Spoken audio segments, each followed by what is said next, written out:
Everybody watch AEW. Mm-hmm. Yep. Joe, you do AEW. I'm tired of reading. All right. First, I have a conspiracy theory. I was telling Disco about it. So Konnan has been known and commented publicly that when Mike Durbin went to the NWA in the front row, he wanted someone to do a dive onto him. And it just so happens that last night when Brian Cage whips Ricky Starks into the crowd, he landed directly on me and headbutted me in the face. So I don't know if Konnan has a hand in that, but it seemed very suspicious. I don't know. Do you have a mark on your face? No, he hit me like up here. Well, then why don't you sue? I don't know. He said he was sorry. So isn't that? Yeah, but you can sue him for that. You know that, right? He's just saying that so you don't sue him. I think you should sue. I'm heavily concussed, I think. Well, then sue. I don't want to sue. I'm not a litigious. Tell Tony Khan to cut you a check. Yeah. 10 grand. Hire me as a consultant. So what? Consultant. Oh, you want to be hired as? You'd rather be hired as a writer than get a check for doing nothing, right? Yeah. Exactly. What would you consult on? Wait. I want to hear this. I would. I'd do it from home. I would just watch the shows and send my thoughts. Would you show them? Oh, you mean like the time that you wrote that verbiage for me? Remember that stuff that you wrote for me? Yeah. That type of consulting? Yeah, I'm sure you'll be hired in a heartbeat. That could have been good. No, it couldn't. Wait, what was the line? Something. What was it? You're doing a battle of wits with an unarmed man. Come on, that's tremendous right there.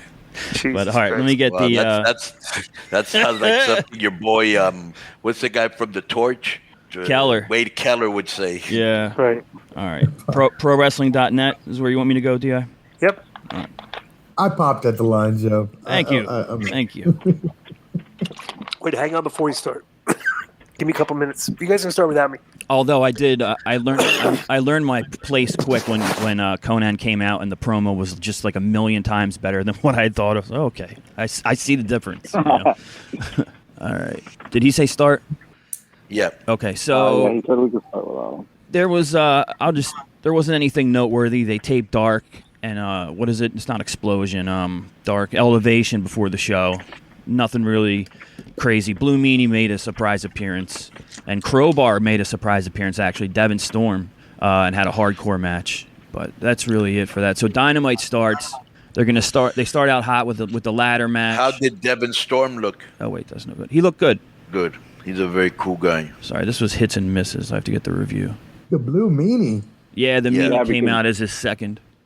That's They great. didn't start with the ladder match. They started with He was there. No, when yeah, I you're went right. to Philadelphia Saturday at MLW too, in this like battle. He had royal a they match. Yeah. Yeah. Bro, you're- all those ECW guys will always get a pop in Philly, Mhm. and especially we were at the 2300 Arena, which is where they used to tape. So one of the times Sandman came out, you can only imagine how that went. Yeah, place that- was going nuts. People will never ever get tired of that. Ever. You know, him coming out to enter Sandman and pouring the beer and Yeah, because that was something that was born in Philadelphia. That revolution was born in Philadelphia, and the fans will always support it, which is cool because I was part of it. You know, Yeah. very small, but they know I was part of it. So anytime I go to Philly, I get that extra love because Yeah. I was an ECW. Yeah, plus it. they don't forget. With They're Sandman, great fans. everyone knows he really is a local dude. So there's multiple people I know that oh yeah, you're into wrestling. Yeah, I had a community service with that Sandman guy. I've heard it like half a dozen times. But anyway, so the show starts with Bryan Danielson, Christian Cage, Jungle Boy, and Luchasaurus with Marco Stunt against the super elite Kenny Omega, Adam Cole, and the Young Bucks. I was very disappointed not to see Don. I don't know. Don hasn't been on the show in a couple of weeks. That's I don't like that. But it was I'll tell you, that crowd and that atmosphere, dude, it was like being at a pay-per-view. Everyone's super excited for everything. You kind of get caught up in it and all that. It was cool to see Brian. Like I said, I really got hooked up. We were in the front row, so this match was what you would expect. It was a whole lot of crazy shit. Danielson got a huge reaction. They got to do the face-off with Omega. And Luchasaurus, even though I've said on the show before, like I don't like his strikes and things like that, looked more solid in person. I don't know how it looked on TV, but it looks better. No, he did good. It was good, yeah. He did. He Yeah, actually I was looked tripping good. on that too. Yeah. So, what do you think about that, Di? Do you think Luchasaurus looked better last night than usual? No. No. So, The match had a terrible botch on the power bomb thing where he fell down and. oh yeah, it did. Yeah. They should have been smart enough to just get up and do it again, but they all didn't know what. Nobody knew what to do. and they just all kind of stood there and acted like they celebrated when he obviously screwed it up. Yeah, that sucked a little bit of the life out of it, but they got it back. That Naka's who's the Brandon Cutler guy? Yeah, the cold that spray. whole shtick where he's spraying them and everything. That's it. Who thinks that's good? That's their boy. I mean, no, honestly, Carlos and Omar, what do you think of that when you watch that? I think they turned Nakazawa and Brandon Cutler into stooges because no one really cares about them wrestling, and they needed them to do something, and they're their boys, so they figured they use them in the crew and make them look like idiots. That's all I can think. I remember the second show AEW ever did. They had Nakazawa against that video game convention dude. And it was so bad, and I think that's a lot of the negative perceptions of AEW came from that early goofy like that, and the first battle royal that had the guy with no legs, and then Sonny Kiss, and it was like it was like a big circus match basically. But anyway, it looks dumb, honestly. Like he's just, I don't know, it's pretty stupid. And now that it just clicked with me, that was Janela wrestled Crowbar in that hardcore match, with the one where the meanie came out. So that's really the only thing to look for. Pal's POV, of course, the match ended with a 4-man BT trigger on Jungle Boy. Cole gets the pin. Pal's POV, a big old spot fest to open the anniversary show. It was chaotic to cover. So I'm thinking nasty thoughts about Jake Barnett, who needed the night off, but will be covering SmackDown on Friday. Anyway, the babyfaces... You don't have to read that stuff, Joe. The babyfaces were protected, with Cage's storyline injury leading his departure. You don't have to read Pal's I thought you always analysis read his POV, don't you? No, only when it's not it's necessary here. But this match was a throwaway. The only thing, the best. What was the best part of this match? Brian. What was the part? I like Brian and Omega getting in there and mixing it up. When Brian came in and was firing up on all of them. Yeah. Was going boom, boom. That looked good. Mm-hmm. Like you could see this is a guy for the WWE system. He's bringing the smoke. Mm-hmm. He had intensity and stuff. Bro, it just looked like he sticks out like a sore thumb in matches like this. It's like you guys got to bring this. It's like when you're striking guys, you got to bring it. And those guys are selling it because it looks like he's bringing it. That was the best part of the match. I thought the beginning was good. The beginning was good in the sense that like the baby faces were out wrestling the heels, and then the heels had to like get sneaky to get the advantage. I thought that was but the wrestling is all. They're not doing wrestling. They're doing choreographed wrestling. Yeah, after that it becomes that. But I thought that beginning was good, and then I wish it was a little shorter. I don't think the match should have gone on that long, and I'm not a fan of them not doing entrances. I think that throws off like a casual fan. They'll see like, what the f***? Because if you don't know any of these guys, that just shows you how clueless those guys are. It's like, dude, your entrance where the announcers can talk about you is far more important than get an extra 2 minutes of a 15-minute match. So it's just, I don't know. These guys just don't get it. I think it's weird. No. Go ahead. Well, what's happening is I don't think it's that they're getting it. They're trying to squeeze in as much time as they can because you're seeing all these little 30-second little segments that mean absolutely nothing, trying to get everybody on that show, and the ring entrances is what's suffering, and the ring entrances is part of the glamour and the pageantry and the emotional investment that you're doing in that character. There's nothing worse than standing in the middle of the ring. But anyways, let me just say this. That match was long. Tony went back to the multi-man matches that he loves. He was doing that for a long time, if you remember. And what you call choreographed wrestling is like lucha style. So this is like a lucha style match, which I love lucha. Every match should not look the same. People were really into it, which is the most important part. They were really into the baby faces here, every single one of them. Yeah. And of course, we had to have the obligatory run-in by the lackeys, which was totally unnecessary. I did like Stunt being super kicked while he had glasses on. I like one part where Ross goes 3-on-3, 3-on-2. What the hell is going on here? Like, is there, because it's lucha, right? Like they should just call it Lucha Rules Match. For some reason, I get a humongous kick out of that double kiss spot. I think it's hilarious. Brian looks rejuvenated, bro, and he did that thing in the corner where he kicks and he turned, and I thought he was gonna fall on his neck, but he did a flip and he kind of like landed on his feet, so he is protecting his neck. I thought this was a really good match. except for the shit at the end. Hot. And bro, and that looked bad. That power bomb that was mistimed. You're right. They should have picked him up and done it again. But Philly fans make me laugh because they booed that shit the minute they f***ed it up. You up chance, of course. I mean, it was 4 dudes. I mean, so it wasn't. Yeah, I think Omega might have sat down before. I think it was him. He would mistimed it, maybe. Yeah. It's cool to see wrestlers motivated because I noticed that in Brian too. He looked amped, man. He looked good. Yeah, he did, bro. When he was kicking those kicks, people were going nuts. Well, what about the difference between the debut of Bryan Danielson and the debut of CM Punk, who isn't doing pretty much anything? Oh, God. Yeah. Yeah, well, we're going to get the Punk in a minute. Go ahead, Joe. So Moxley cuts a promo next saying, Philadelphia is his town. He's not going to be beaten in a ladder match, and he's going to get his shot back to the AEW World Title. Then Punk comes out. Okay, Moxley, good promo as usual because his are usually different, and he doesn't look as scrawny anymore. Like he's putting on some weight, which I like. Yeah, in person he does. He looks big. He does look big. Yeah. Punk comes out, makes his entrance. He did a stage dive thing on the side of the ring there, and wound up stopping by and talking to a fan who was dressed like Orange Cassidy. As we covered a little bit earlier, Punk asked the fans if they're tired of it yet. He said he's not tired of it and he wants to keep the love fest going. Showed off his new Jordans and talked about living in Philadelphia. Big CM Punk chant from there, as Punk talks about Philly will always be special to him. And that's when he goes into the should I buy you everyone cheesesteaks or wrestle. Challenges Daniel Garcia for Rampage, and that's it. Leaves the ring. Actually took off these new Jordans that he had and gave them to the fan in the front row. So that was pretty cool. I always see that as disingenuous. Like, I don't know, maybe it's a dick part of me. I always see that as disingenuous, almost like the guy that goes into the hospital and has cameras following him, or the rapper who's in the hood giving away free money to homeless people while it's being filmed. It's like, if you really mean it, you don't need to film. But, that could be my bipolar side. Bro, this is not the Punk promo I want. I want the condescending, patronizing, witty, ornery, indignant Punk. Not this on my reconciliation tour. I'm back and everybody's, on my, it's gotten old for me. I know the fans may be still pop and he can get away with it, but I'm not a big fan of this promo or the guy he's going to wrestle, Daniel Garcia. Mm-hmm. Ooh.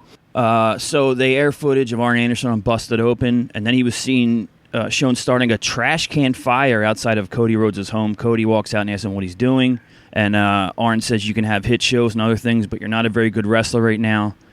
He said, why don't you just paint a star on your face and then everything will be cool? Arn said, he wanted him to throw his tie away. Cody says, I don't need to throw the tie away, and Arn slaps him and said, you threw us away, damn it. So Arn trying to motivate Cody there. I guess it's got a very weird. I said to way of doing this. I thought this is a very. I liked it because it was different. I wish he would have been a little bit more violent, like maybe slammed his face into the car, then body slammed him on the bonfire and set him on fire. But anyways, I did like this because it was different. It was in front of his house. It was like they did something different. I wish he would have slapped him harder though, because Serena Deeb slapped the out of that Japanese girl. That's for damn sure. I was saying to Disco before you came on, Konnan, that the first thing you see when you walk into the show is Cody. He's right inside the front doors and he's shaking hands and greeting every fan and taking a picture. And we were kind of like a mayor. Yeah. I was like, dude, he's like a politician, and we were kind of speculating on whether or not that's a part of him being booed lately. 100%, bro. I guarantee you. Trying to stop the boos. They aired a vignette on Bobby Fish. He says he's the reason why Guevara will have the shortest TNT title reign in history. Sammy wins in 9:15 to retain the title. Okay, wait. Now, before this, Sammy buys the guy a truck, okay? Oh. What's the deal with Fuego, dude? Why should we care about him? Okay, yeah, you're Sammy's friend. He already got your job. Now he got you a truck. What's next? An engagement ring? What is it? Then at the end, comes in to help him as if anybody gave a So Sammy's with Fuego. Knack is with Omega. This guy's with Cutler's with does everybody just bring their friend now to the wrestling matches and they become part of angles and you get them jobs and trucks? What's going on here? Love fest, like Punk said earlier. Now it seems like you have to be. This all takes place on Guevara's YouTube show, right? That's where people know this relationship. So it seems like you have to watch his show to really get those two and their friendship or whatever. I don't know. It's funny too when you read the comments like on Twitter, like how people actually know all this stuff. They'll put them over. They'll be like, "Oh, I'm so into Fuego. I'm so," and I'm just reading this like. This is but into what? Yeah. He's not a good promo. He's not. As a wrestler, he's okay. And every time you see him, he's getting his ass whooped. He won like one match in like 2 years on Dark or Elevation. Yeah. Like, he's not good. He's just Sammy's audience. Bro, what a trait that be over for doing absolutely nothing. So that's tremendous. Go ahead. Let me read you this. Yeah. It's on a Bleacher Report. Did you catch this, Joe? Last night there was a F Ben Simmons chant going. Yeah. Yes. Oh, there was. Yeah, there big should time. be. Was it loud? It was. Yeah, it was very loud. Yeah. And there was also because when I was in MLW Saturday, I made reference to Allen Iverson, which I knew would get a pop, and then I made reference to Ben Simmons, which I knew would get boos, and it did. So he's got heat. There was also. Do you know the? Okay, so what Disco? You might know this a little bit in Konnan. Was it a baseball game recently where there was a big Joe Biden chant?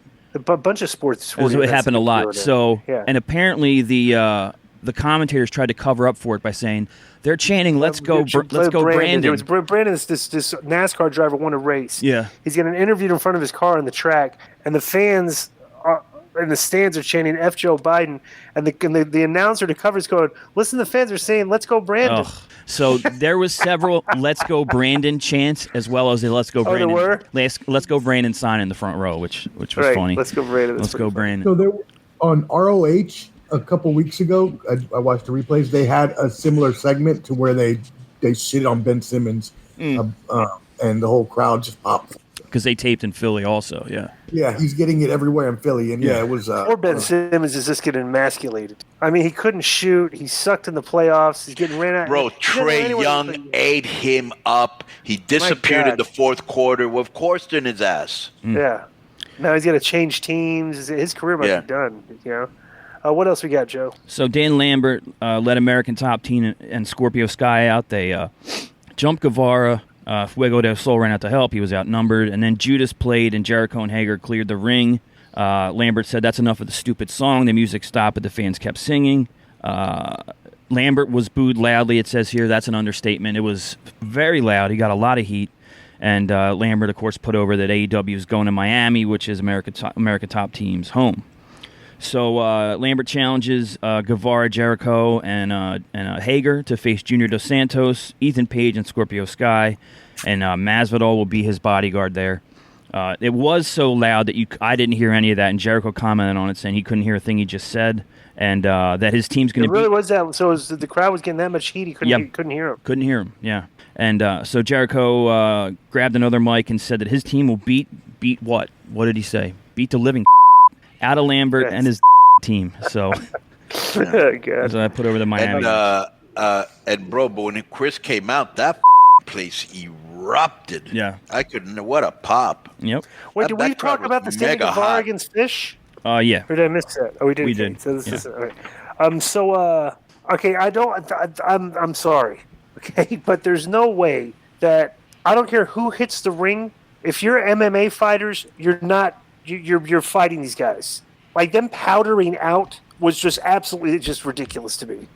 And they should have fought them and let Jericho and those guys get a little bit of the better of them, so then they powder out. But them just powdering out, that's wrestling. That's stupid. Well, they did get the better of them. Him and Joseph were going at it in the corner, and then he powdered. Yeah. Oh, they did do it like that? Yeah. I'm reading this because I missed this segment. And Paige Van Zandt. Then why are you talking about it if you don't? Because I'm asking. I thought they said they powdered. No, you didn't ask. You said I hate when they go in there and they just powder out. I go, they didn't powder out. They were going. I'm reading this now. I wasn't reading the show. I was listening to Joe though. That's what. Okay, well, watch. Okay, so they didn't powder out. All right, so that's better. No, they were fighting. Okay, then he powdered.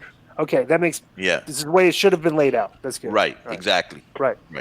And like I said, Paige Van Zandt was there as well, and I'm sure most would agree that if she's going to really get involved and train and stuff, that she could be a big success. You know, she's got the looks, the fan base already. She likes to show her ass on Instagram. Yeah, the Instagram thing's crazy. So, And then next up they talk about, the Acclaimed cut a promo in the stairwell. Max Caster rapped about quick segment, which meant nothing. Yeah. But go ahead. Yeah. So they rap about Penn and Phoenix, and they're gonna fight them on Rampage. Excalibur hypes the announcement coming up, and also Nick Comoroto versus Darby Allin. Let me see here. Tony Schiavone. Bro, all this, like, what is... Tony Schiavone was in the ring with Aubrey Edwards. They were holding a bag, which obviously... this was weird. Before they go to a commercial break, okay, they announced that Tony Khan's making a big announcement. He even said he'd be joining. Where was he? Yeah, he didn't come out. It was just Tony and Aubrey, right? Yeah. So they announced the TBS championship for the women's division when Dynamite moves to TBS. It was whatever. I want to talk about something real quick. That should go to Jade Cargill or nobody else. Have you guys noticed? Have you any of you watched Roads to the Top yet? No, but I've considered it. Yeah. All right, so this is I'm not a fan of this, and I wonder if this is going to hurt their ratings. Okay, bro, on Roads to the Top, they're showing all the behind the scenes stuff on AEW. Yeah. Like all the inside, all the booking, them going over the everything. Mm-hmm. They're showing all this stuff. It's like if you went and saw who's the big magician in Vegas? What's this guy's name? Copperfield. David Copperfield. So if you go to the David Copperfield show, and as soon as the show's over, they shuffle you into another room and show you how all the tricks were done. It's like, are you going to go watch that show again? It's like they're doing that with the show right after the show is over. I'm not sure that's wrestling fans.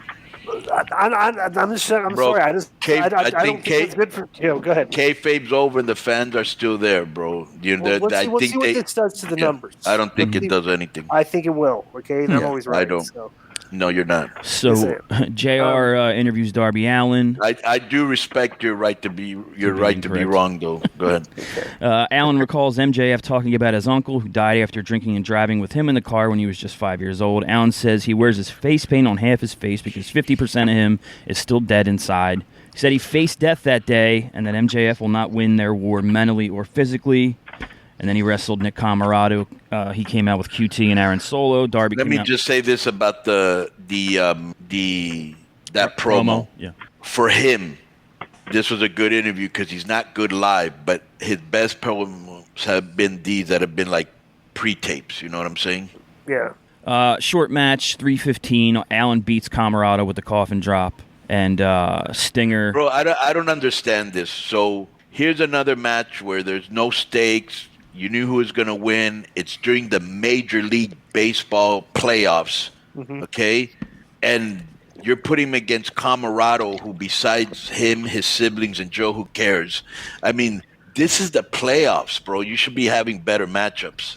Yes. They're like giving anniversary show, too. Yeah, and anniversary show, too. Throw that in there. And let's not. And then you squash this guy that you've been building up on the Dark and Elevation. They've been building him up to be a monster, and then they just squashed him in 3 minutes. Yeah, I was going to say the size difference. Also one of those things. Yeah, that's so the friends I went with are kind of casual fans, and they weren't buying that at all. But after the match, QT came in, hit Sting with a diamond cutter. Sting popped up, gave him the Scorpion Death Drop, got a huge reaction. Of course, it was cool to see Stinger live again. I missed this Evil Uno and a pre-tape with the Dark Order. This was terrible. Yeah. All right. Yeah, there's 8 people there. I recognize 3, and I'm always wondering what's this hot chick doing with these dorks. Right. And they're all like going, okay, let me read this. Mm-hmm. A pre-tape aired with Evil Uno that it's up to the rest of the Dark Order to figure out who calls the shots. Because Evil Uno was going like, Evil Uno has failed you. But this guy's there's like the volume on these segments are turned up to like level 2. These guys are not interesting. They're just talking. Like none of them. Low energy. Low energy. Anna Jay's like they're all just like nodding. Yeah. They're all like, yeah. This is terrible. I mean, this gimmick is doing nothing for anybody in this group. Nothing. You know. Bro, what a waste of talent in Cole Cabana. That's a funny, witty, smart guy too. Yeah, and Anna Jay. What a waste of talent. Yeah, they should at least, if they're not going to use Colt like in the ring that much, maybe there's something physically. I have no idea, but he can still go. He can still He's go. Still good on the mic. Yes, I don't understand. Anna Jay should be with Jungle Boy. They might as well. Yeah, they're together as a shoot. Right. Characters can try to hit on her. He can fight. Right. it might actually give him an opportunity to show some fire. Right. If somebody is hitting on his girl and he's mad, Right. like, you know, just, Yeah, I mean, right. you know, just, I mean, she's useless in this group. She's Yeah. she's the most out of place girl. Her and Katai Conti being cast in the Dark Order is the single most out of place characters that you could put in wrestling And right then now. second would be the Hardy Cow Pal. Family Office. For anybody, is that like they don't look like they would hang out as a shoot. You know what I'm All right, saying? let me read this next segment because I thought this was weird. Okay. Yeah. Dante Martin was interviewed by Tony Schiavone inside the ring, and Martin said he has shown that he's a problem for anyone in the locker room the last few months. He said he was in the ring with Kenny Omega and gave him a run for his money and said he was willing to fight anyone that AEW can bring him. The lights went out. When the lights turned on, Malachi Black was standing behind him. Black removed his headwear and spat mist into the eyes of Martin and then put Martin down with his finishing kick.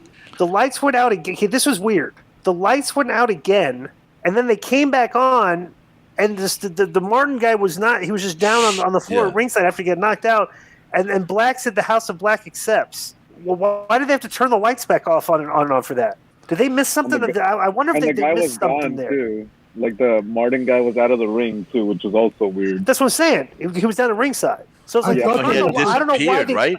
Right, but but he was he just disappeared at ringside. Yeah, he was down on the floor. Like he didn't get mysteriously elevated up into the heavens. Right, he just turned the lights off again. And he was still there. He shouldn't have been there, right? Yeah, it's one of those things. I thought he was supposed to roll under the ring. No. I mean Malachi Black. Did you want when the lights had come back on that he was no longer there? No, he was still there. Was he still I know, there? but he was. but what would you rather have seen? All he had to do was hit the kick, grab the mic, and say the House of Black accepts. They didn't have to turn the lights back on and off again. Right. I thought that was that was weird. I was like, that was a completely unnecessary part of the spot here. What I thought was going to happen is Malachi Black was just going to disappear, and I was like, okay, they're on that Undertaker shit or whatever. But I thought the lights were going to turn back on again, and Cody was going to be in the ring when they came back on. That would have been cool too.